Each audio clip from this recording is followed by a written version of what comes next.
Assalamualaikum warahmatullahi wabarakatuh. Waalaikumsalam warahmatullahi wabarakatuh. Alhamdulillahirabbil alamin wassalatu wassalamu ala asyrofil anbiya'i wal mursalin sayyidina wa maulana Muhammadin sallallahu alaihi wasallam wa ala alihi wa ashabihi ajmain, amma ba'da.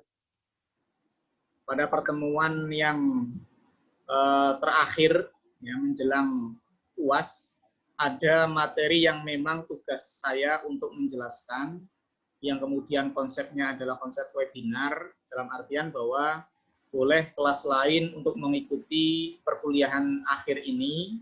Ada dua konsep materi, yaitu konsep ijarah dengan konsep bagi hasil. Beberapa kelas yang lain itu ada yang konsep bagi hasil, dan juga ada yang memilih yang ijarah. Kelas ini konsepnya adalah konsep ijarah, bukan konsep yang kaitannya dengan bagi hasil. Untuk yang bagi hasil, silakan bisa lihat webinar di kelas yang lain, ya, kelas Mazawa B, kemudian kelas yang ESF, ya, itu memilih materinya adalah bagi hasil. Karena itu nanti bisa melihat materi yang webinar yang kemarin, ya, yang dilakukan di kelas yang lain.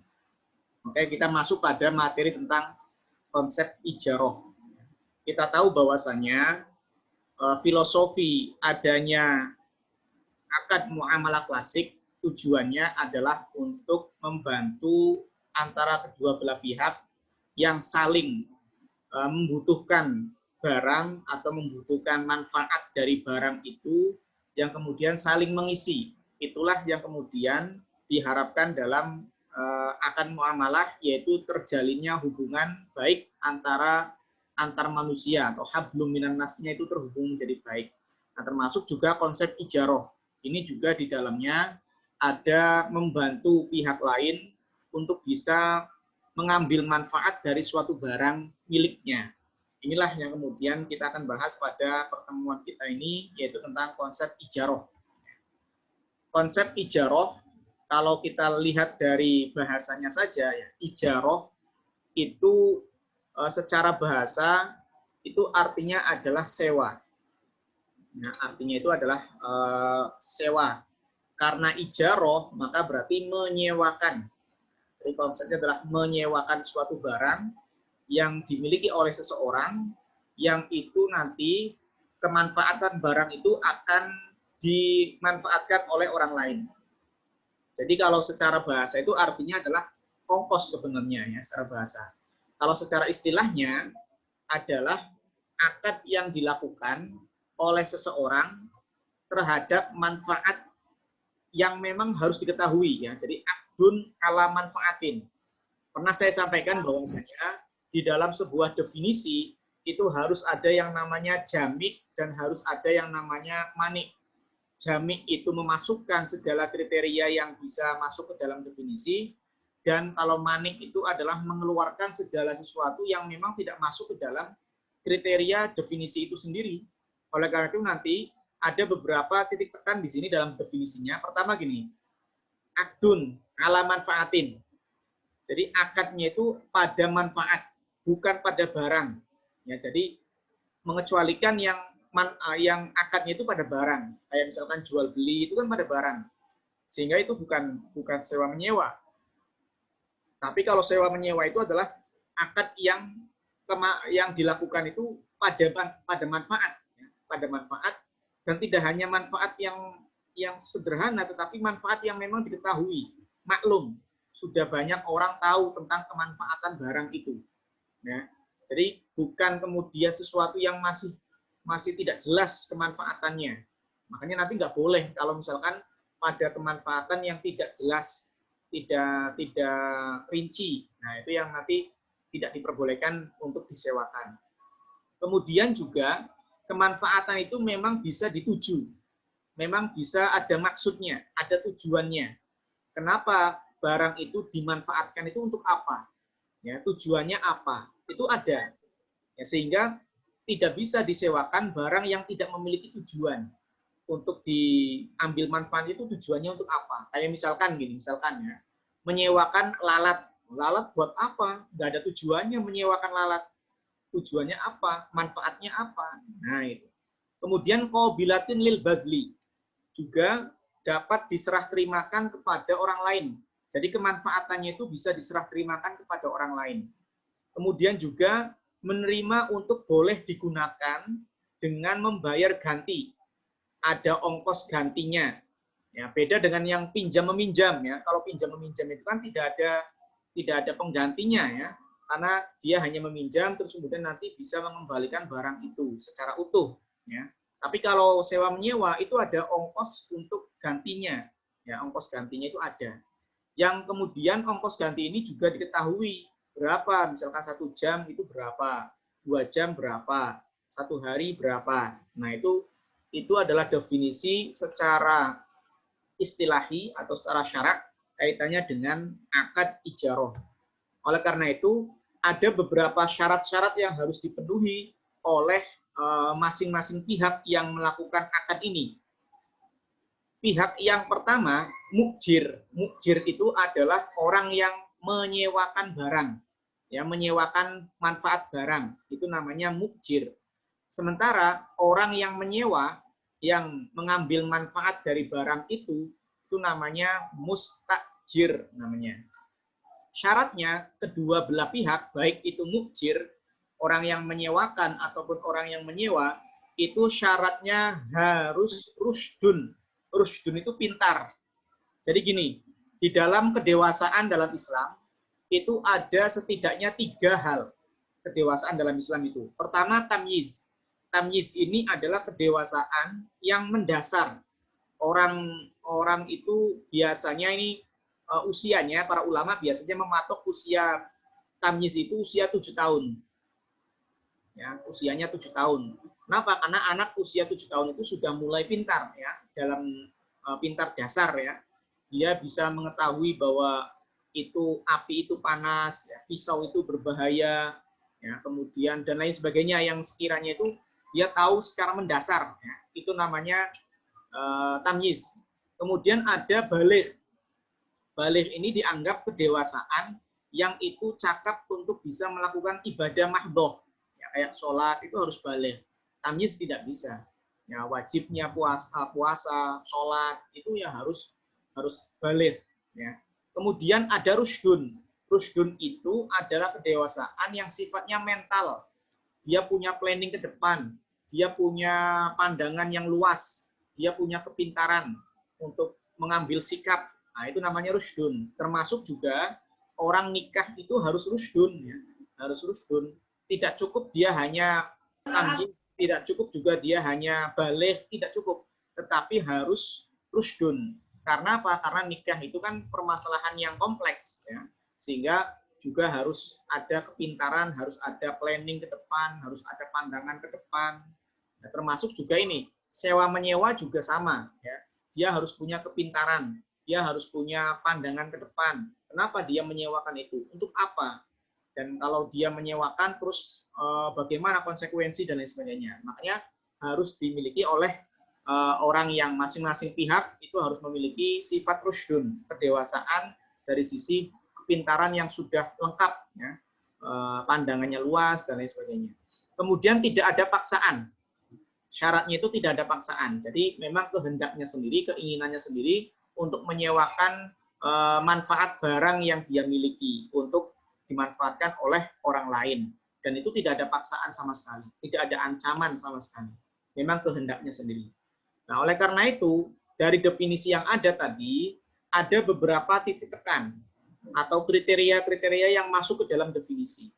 Yaitu pertama, misalkan maklumatin. Ya, tadi kan ada manfaatin, maklumatin. Ada kemanfaatan yang diketahui. Oleh karena itu mengecualikan akad ju'alah. Akad ju'alah itu akad sayembara.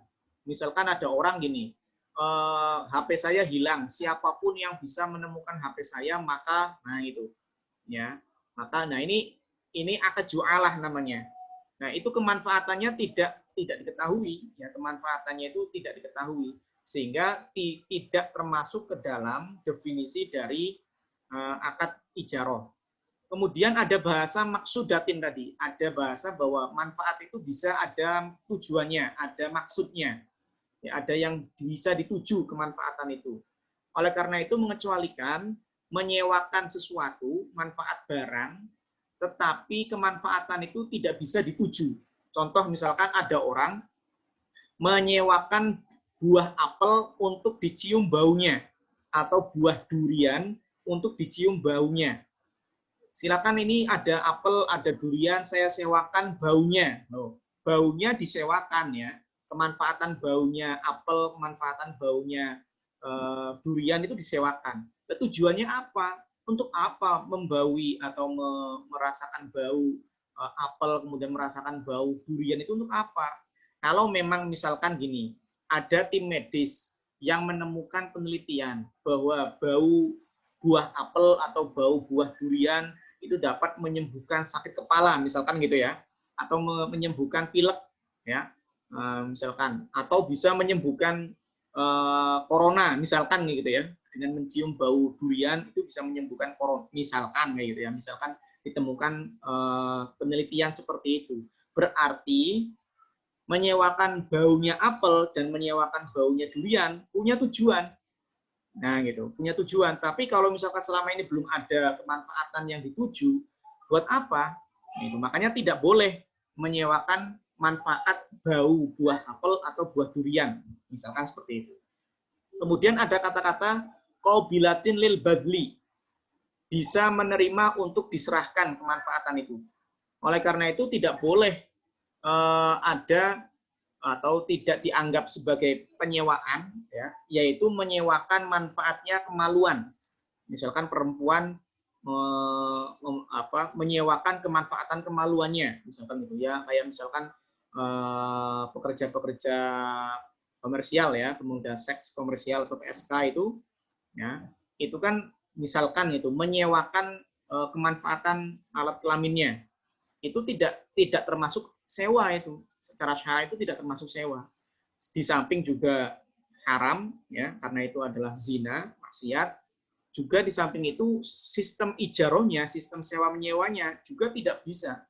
Kenapa? Karena vagina atau kemaluan perempuan atau kemaluan laki-laki ya, itu tidak bisa diijarohkan. Kemanfaatannya itu tidak bisa diijarohkan. Kenapa? Karena kemanfaatannya hanya dimiliki oleh dirinya dan juga oleh suaminya. Sehingga tidak ada yang kemudian harus disewakan. Masa ke suaminya disewakan? Kan tidak. Karena sudah halal gitu ya.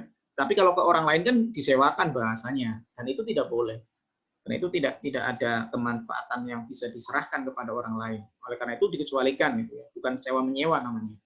Kemudian selanjutnya ada kata-kata ibahah tadi, ada kata-kata ibahah, menerima untuk boleh dimanfaatkan oleh orang lain. Oleh karena itu menyewakan budak-budak perempuan untuk digauli ya, untuk dijima, itu tidak boleh.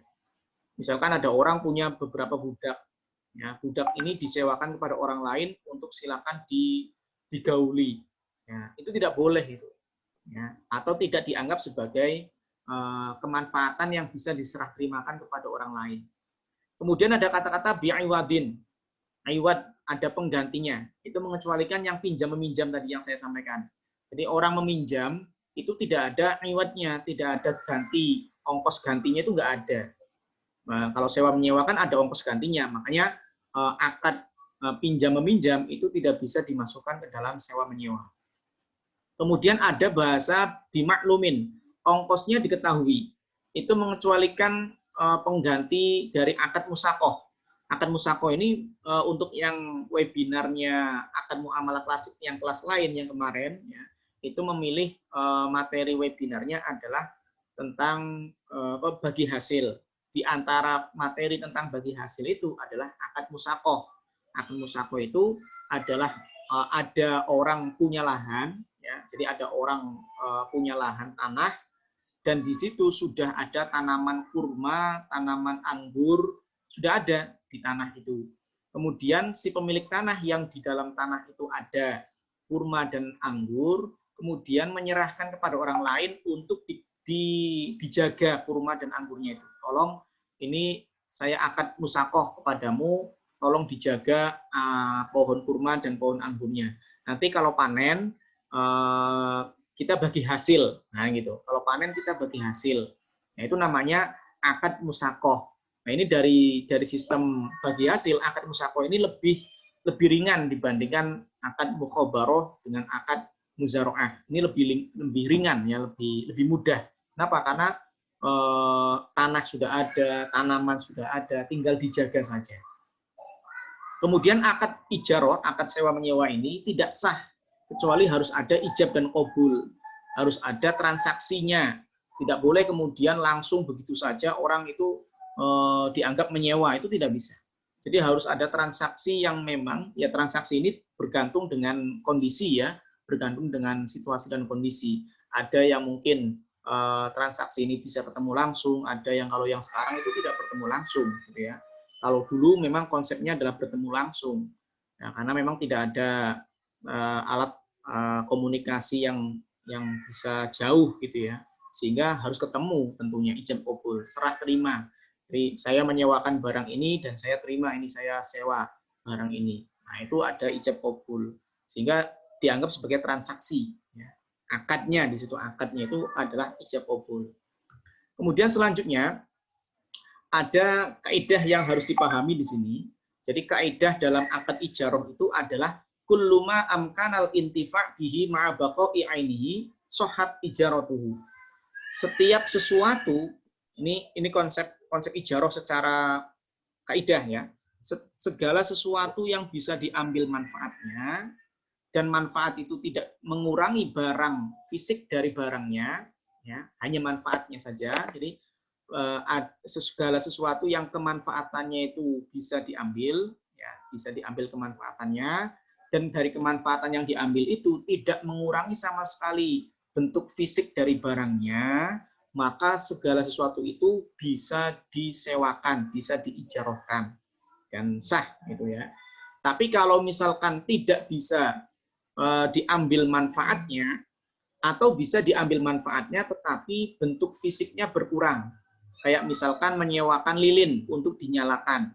Lilin kalau dinyalakan itu kan tentunya manfaat lilinnya oke untuk menyinari, untuk menerangi ruangan yang gelap kalau misalkan mati lampu misalkan itu. Manfaatnya ada, tetapi kemanfaatan menyalakan lilin itu mengakibatkan bentuk fisik lilinnya itu berkurang, berubah. Nah, di sini menyewakan kemanfaatan untuk dinyalakan lilin itu tidak dikatakan sewa menyewa atau sewa menyewanya tidak sah ya terhadap lilin yang digunakan untuk dinyalakan yang mengakibatkan adanya fisik dari lilin itu berkurang. Walaupun manfaatnya dapat, tapi fisik lilinnya berkurang. Maka itu tidak sah sewa menyewanya. Itu kaidah secara umumnya. Nah, dari kaidah itu kemudian ditambahkan ya, kaidah yang tadi bahwa setiap barang yang bisa diambil manfaat, dari pengambilan manfaat itu barang itu bentuk fisiknya tidak berubah, tidak berkurang. Maka kan tidak boleh untuk disewakan. Tapi kalau tidak bisa diambil manfaat atau bisa diambil manfaatnya tetapi barang itu bisa berubah bentuk fisiknya, maka tidak boleh diijarahkan. Nah, kaidah itu ada tambahan syaratnya. Ketika kemanfaatan barang itu dibatasi. Jadi manfaat barang disewakan itu harus ada batasan. Batasan atau ada kira-kira. Nah, ada dua hal pembatasan ini. Ada pembatasan dengan waktu dan ada pembatasan dengan suatu pekerjaan. Ya, pembatasan dengan waktu atau pembatasan dengan suatu pekerjaan. Nah, pembatasan dengan waktu itu misalkan saya menyewakan rumah ini kepadamu selama 1 tahun. Ya, ini berarti ada waktu yang dibatasi, yang ditentukan, yaitu setahun. Atau dibatasi dengan pekerjaan. Saya menyewamu untuk menjahit baju ini untukku. Nah, berarti ada batasan pekerjaan, yaitu menjahit baju untuknya, untuk orang yang menyewa. Nah, ini namanya pembatasan. Jadi pemanfaatan barang dari penyewaan itu harus ada batasan. Karena sewa itu kan hanya sekedar membantu, tidak selamanya ya. Beda dengan jual beli. Kalau sudah jual beli kemudian ada iwat, diambil barang itu selamanya miliknya si pembeli tentunya. selamanya. Tetapi kalau sewa menyewa ini bukan selamanya miliknya si penyewa. Oleh karena itu maka harus dibatasi ya supaya tidak dianggap itu adalah milik dari si penyewa. Oleh karena itu ada batasan berapa tahun ya, berapa bulan atau dibatasi dengan pekerjaan. Ini adalah konsep sewa menyewa. Selanjutnya, ongkos di dalam akad sewa menyewa tadi kan ada iwad ya. Sewa menyewa itu ada iwad, beda dengan yang pinjam meminjam itu kan tidak ada iwad. Pinjam meminjam tidak ada iwad. Kalau sewa menyewa ada iwad, ada ongkos ganti ya untuk sewanya itu. Nah, ongkos ganti sewa ini itu mulai ditetapkan kalau akad itu sudah tetap. Ya, mulai diberlakukan ya ongkos itu ketika akad itu sudah jadi. Ya, jadi akad ijab qabulnya antara si penyewa dengan yang menyewakan itu sudah deal, gitu ya. Ketika sudah deal, maka ongkos ganti sewa itu sudah dianggap tetap. Ya, jadi tidak harus selesai selesai barang disewakan terus kemudian ongkos itu baru tetap, tidak. Ya, beda dengan yang lain ya. Jadi bukan kemudian setelah kayak misalkan beli, misalkan makan gitu ya. Sebenarnya makan itu yang harus, kalau konsepnya Imam Syafi'i, kalau kita makan di warung makan itu makannya selesai dulu baru kemudian bayar. Nah, itu bukan bayar dulu baru makan ya. Tapi makan dulu baru bayar, kecuali memang mungkin mau dibawa pulang dan lain sebagainya. Tetapi kalau makan di tempat itu mestinya aturannya secara Imam Syafi'i ya, itu adalah kalau makan ya berarti makan dulu, selesaikan dulu makannya, baru kemudian dia dapat tagihan bayaran makan itu. Tetapi kalau yang sewa menyewa, tagihan bayar sewanya itu sudah dianggap ada kalau sudah akad ijarohnya sudah deal, itu sudah ada. Jadi tidak harus selesai sewanya baru kemudian baru ada tanggungannya, tidak. Tapi dari awal sudah ada. Kalau sudah deal, akadnya sudah selesai. Ya, ongkos itu sudah masuk ke dalam tanggungannya, sehingga bisa bayar langsung kontan, bisa bayar dicicil ya beberapa kali dan lain sebagainya. Ya, itu bisa. Yang jelas tanggungannya sudah ada. Kemudian kalau misalkan akad ijaroh itu tidak ada keterangan pembayaran iwad itu ditempo atau bagaimana, maka itu menandakan bahwa akad ijaroh itu harus dibayar secara kontan. Jadi misalkan sewa rumah setahun ya, dengan biaya sekian. Nah, di situ ada biaya sekian, misalkan 10 juta, setahun 10 juta misalkan. Nah, bahasa 10 juta itu tidak ada ungkapan 10 juta itu dibayar kapan. Tidak ada. Jadi cuma menyebutkan ongkos sewanya itu adalah 10 juta dalam 1 tahun. Tetapi tidak kemudian dijelaskan 10 juta itu bisa dicicil atau dibayar di muka atau apa, itu tidak ada. Maka kalau memang tidak ada keterangan seperti itu namanya mutlak. Mutlak itu tidak ada embel-embel, tidak ada keterangan lebih lanjut lah bahasanya. Maka kalau seperti itu, yang dipahami adalah ongkos dari sewa itu langsung dibayar kontan. Ya, kecuali memang ada syarat-syarat pembayaran ongkos yang kemudian bisa dicicil, bisa ditempokan dan lain sebagainya. Kayak misalkan 10 juta bisa dicicil 3 kali. Nah, gitu misalkan.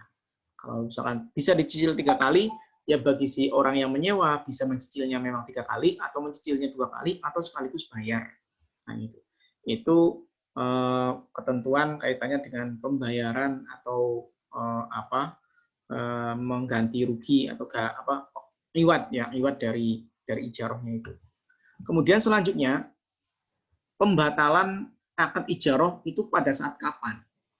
Akad ijaroh tidak dianggap batal ketika salah satu dari mukjir atau mustajir, orang yang menyewa ataupun orang yang menyewakan, itu ada yang meninggal. Jadi misalkan ada orang yang menyewakan rumah, itu ternyata orang yang menyewakan rumah itu meninggal. Nah, terus gimana ini status rumah yang disewakan itu tidak batal, terus lanjut saja. Ya, terus lanjut. Atau bahkan juga tidak dianggap batal akad ijarahnya, walaupun itu yang meninggal itu dua-duanya. Orang yang menyewa dan orang yang menyewakan, dua-duanya meninggal. Akad ijarahnya itu tidak dianggap batal, tetap berlangsung. Nah, terus gimana itu statusnya? Statusnya nanti akan diserahkan kepada masing-masing dari pihak ahli warisnya. Ahli waris dari mukjir, orang yang menyewa, dan orang yang menyewakan. Gitu. Sampai kemudian status persewaannya itu habis, misalkan 1 tahun, sampai 1 tahun sudah habis, ya sudah. Nah, kalau mau memperbarui silakan perbarui sendiri dengan antara kedua belah pihak yang ahli waris dalam hal ini. Kemudian akad ijarah dianggap batal sebab barang yang disewa itu sudah rusak, menjadi rusak, ya, menjadi rusak. Misalkan gini, mau menyewakan rumah dalam 1 tahun, ternyata rumahnya itu roboh. Ya, ternyata rumahnya itu roboh. Kemudian atau menyewakan mobil, misalkan mobilnya rusak, maka otomatis akad sewanya itu batal. Jadi misalkan ada orang mau menyewa mobil, ya, besok saya sewa mobil yang warna putih itu, ya, sudah ditentukan. Nah, mobilnya fotonya mana atau mobilnya fisik barangnya sudah ditentukan. Ini saya besok mau menyewa ini. Ternyata belum sampai besok itu mobilnya sudah rusak. Ya, sudah rusak misalkan, maka akad ijarahnya menjadi batal. Kalau memang itu sudah dibayarkan ongkos iwatnya, maka ongkos iwatnya itu harus dikembalikan. Itu karena sudah batal masalahnya. Nah, itu adalah kaitannya dengan pembatalan atau tidak batal. Tapi kalau yang tadi ya, kalau yang meninggal antara mukjir atau mustajir, itu akad ijarah nggak akan batal. Nanti bisa digantikan oleh ahli warisnya sampai batas waktu penyewaan itu habis. Ya, itu baru selesai sudah. Tapi kalau belum selesai masa penyewaannya, walaupun kedua-duanya meninggal, itu tidak akan rusak, tidak akan batal. Tetapi kalau dianggap batal itu, kalau barang yang disewa itu rusak. Ya, barang yang disewa itu rusak. Jadi kayak tadi contohnya, saya akan menyewa mobil ini yang putih ini besok. Nah, ini kita sudah deal ya, deal. Ya, jadi besok mobil putih itu akan disewa. Ternyata rusak mobilnya sebelum disewakan. Maka akadnya itu menjadi batal. Sekarang juga kaitannya dengan pembatalan akad ijarah, itu juga ada beberapa sebab-sebab yang mungkin gini, masa-masa itu sudah lewat. Jadi misalkan gini, ada orang nyewa jaket untuk menghadapi musim dingin. Ya, dalam penyewaannya itu dia selama misalkan setengah tahun, ya, 6 bulan. Ternyata baru 3 bulan musim dingin itu sudah selesai, berganti musim panas, sehingga jaket ini kan sudah tidak lagi bermanfaat, ya, sudah tidak lagi bermanfaat. Maka nanti kalau terjadi seperti itu dikalkulasi berapa bulan yang sewanya, berarti kalau 6 bulan, kemudian dikalkulasi dengan yang 3 bulan yang ada manfaatnya. Berarti manfaatnya hanya 3 bulan, sementara 3 bulan kemudian itu sudah tidak memiliki manfaat. Berarti kan kalau sudah tidak memiliki manfaat, sementara definisi sewa itu adalah mengambil manfaat dari barang itu. Sehingga kalau barangnya nggak ada manfaatnya, berarti otomatis kan batal. Batal kalau kemudian ada masa-masa yang sudah terlewat kayak tadi. Ya, masa-masa yang kemanfaatan barang itu sudah terlewat. Maka bisa dikalkulasikan ya, ongkosnya itu, sehingga berapa ongkos yang tidak langsung secara ini ya, secara 6 bulan itu, tapi dibayar yang ada manfaatnya saja, yang 3 bulan tadi. Itu gambarannya. Selanjutnya dikatakan bahwasanya akad ijarah itu juga akan menjadi batal kalau kemudian sebaliknya ya, kalau tadi kan masa lalu sudah berlalu ya, sekarang masa yang akan datang sudah terlewat. ya sudah tidak lagi butuh gitu ya, hampir sama dengan yang tadi ya. Ini barang sewaannya ada sebagian yang bermanfaat, ada yang sebagian yang tidak bermanfaat. Sehingga nanti akan ada ketentuan bahwa salah satu waktu itu bermanfaat, satu waktu tidak bermanfaat. Kemudian ketika orang yang menyewakan telah mendatangkan barang sewaannya, misalkan mobil ya, mobil sudah diserahkan, ya sudah didatangkan di tengah, tapi dalam pengiriman, misalkan gitu ya. Jadi barang yang disewakan itu masih dalam pengiriman. Jadi misalkan ada orang sewa mobil dari Jogja. Nah dari Jogja ini mobil ini diantarkan ke Purwokerto misalkan gitu ya. Ada orang Purwokerto menyewa mobil di Jogja. Sudah deal, kemudian mobilnya mulai diantarkan.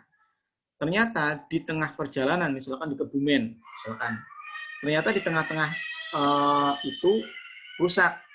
Nah, maka akad ijarahnya pun menjadi rusak. Ya. Atau juga sudah diserah terimakan, tetapi di tengah-tengah masa akad, ya, ternyata mobilnya rusak. Maka akad ijarah itu tidak rusak. Ya, jadi kalau misalkan sudah diterima, tidak rusak. Tapi kalau belum diterima, akad ijarahnya rusak.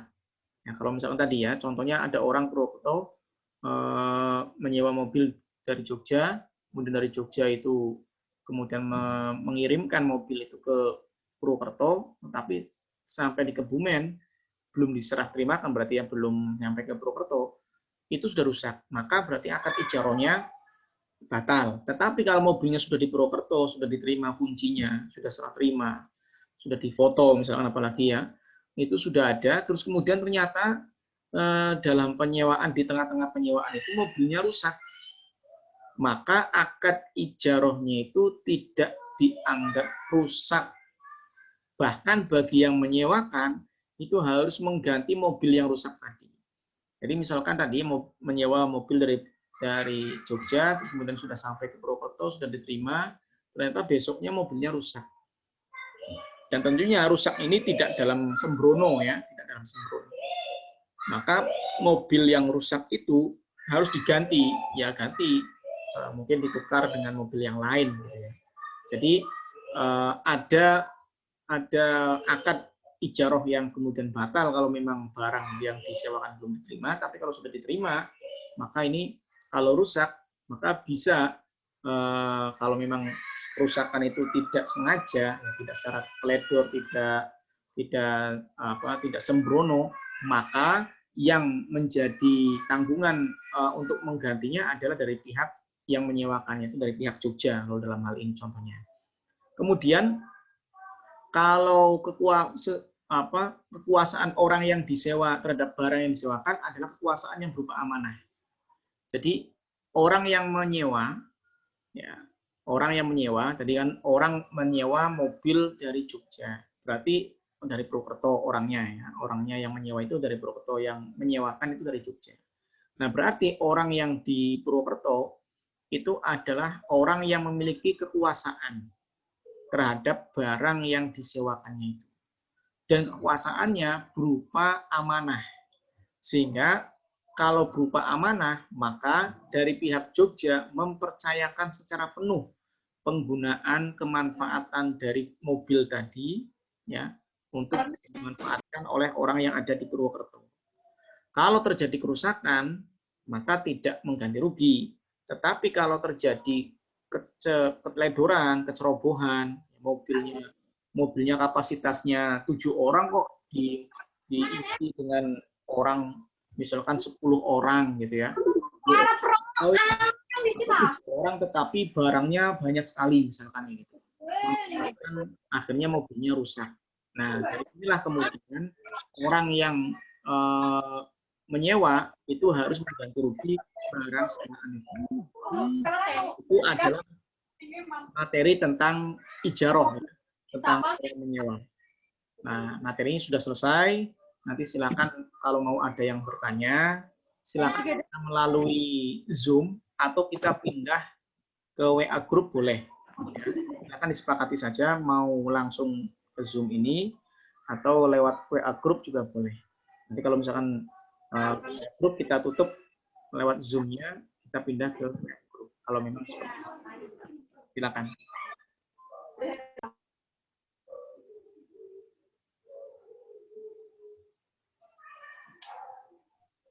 Baik, terima kasih kepada Bapak Sofiolo atas pemaparan materinya. Selanjutnya kita